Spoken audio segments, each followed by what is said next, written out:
Audio Jungle.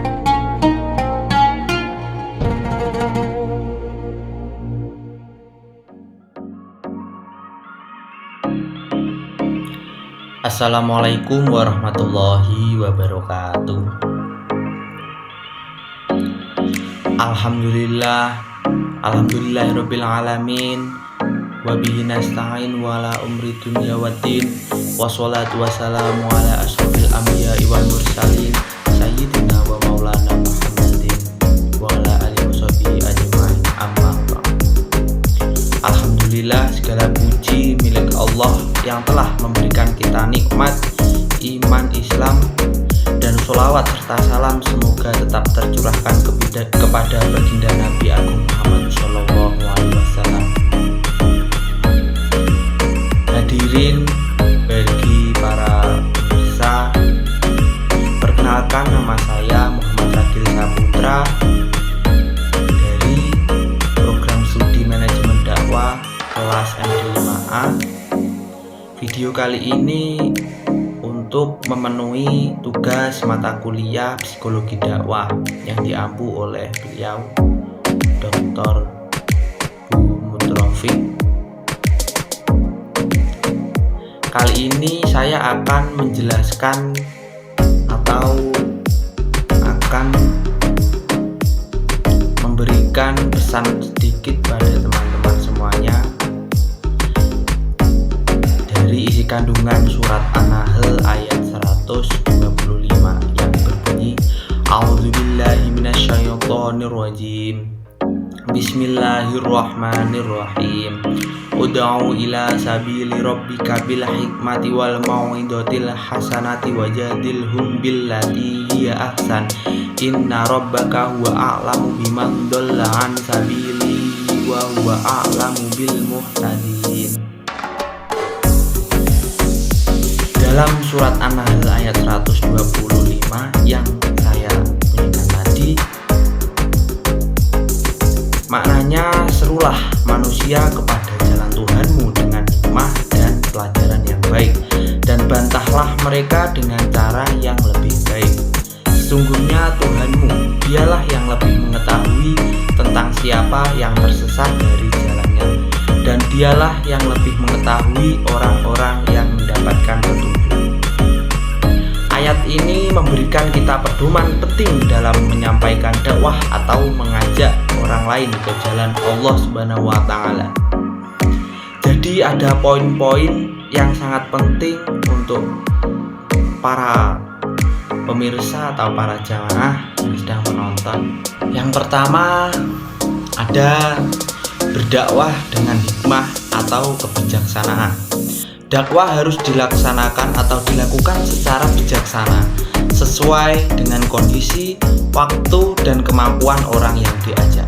Kita harus memahami situasi dan psikologi mereka, sehingga pesan dakwah dapat diterima dengan baik. Dakwah dengan hikmah adalah dakwah yang penuh kelembutan dan tidak memaksa. Jadi, jikalau kita mau mengajak teman kita atau saudara kita, keluarga kita bisa mengajak dengan bijaksana, dengan baik-baik, tidak dengan dipaksa ataupun dikeras atau dikerasi. Kemudian yang kedua ada dengan mau'izah hasanah atau pelajaran yang baik. Kita diperintahkan untuk memberi pelajaran yang baik, yakni nasihat yang mengandung kebenaran dengan cara yang lembut dan tidak menyakitkan hati. Hal ini mengajarkan kita pentingnya dalam menyampaikan kebaikan dengan cara yang memikat dan menginspirasi orang untuk berubah. Saat kita menyampaikan pesan-pesan dakwah kepada orang lain, kita harus menyampaikan dengan kata-kata yang baik, jangan menggunakan kata-kata yang kasar.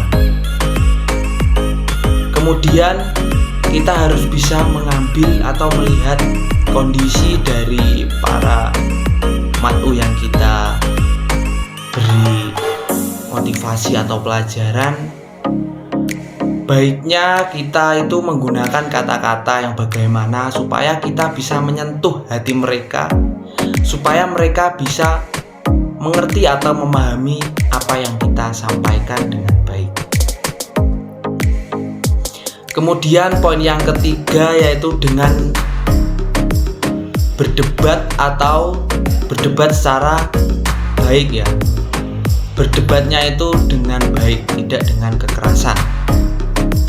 Jika terjadi perdebatan atau diskusi di dalam dakwah atau di dalam suatu masalah atau dalam suatu organisasi maupun di dalam lingkungan, kita itu harus melakukan dengan cara yang terbaik atau melakukan dengan cara yang sabar, harus rendah hati.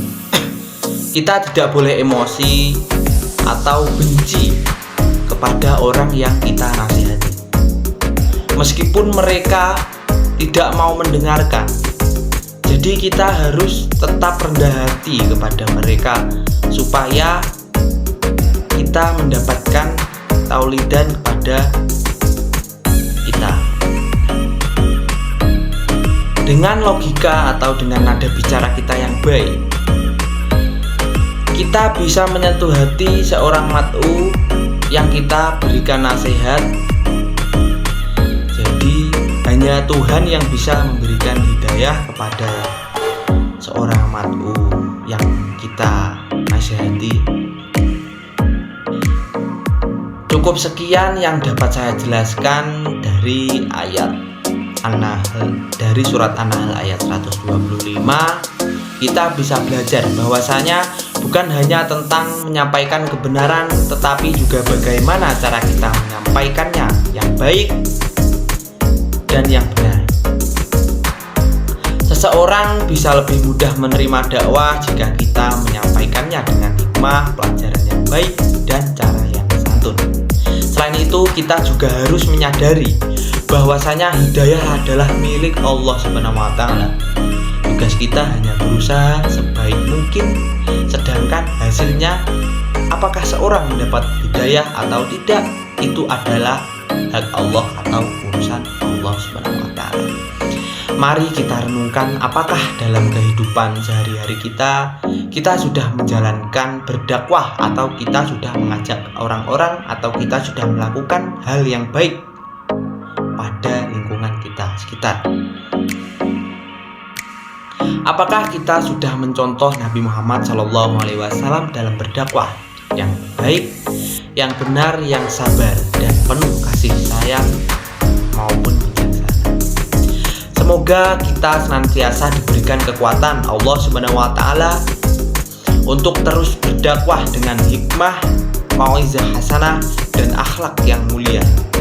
Dan semoga Allah SWT memberikan hidayah kepada kita semua, serta menjadikan kita sebagai perantara yang hidayah bagi orang lain.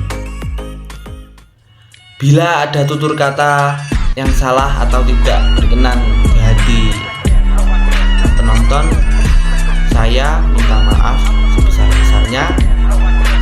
Bila taufiq wal hidayah. Wassalamualaikum warahmatullahi wabarakatuh.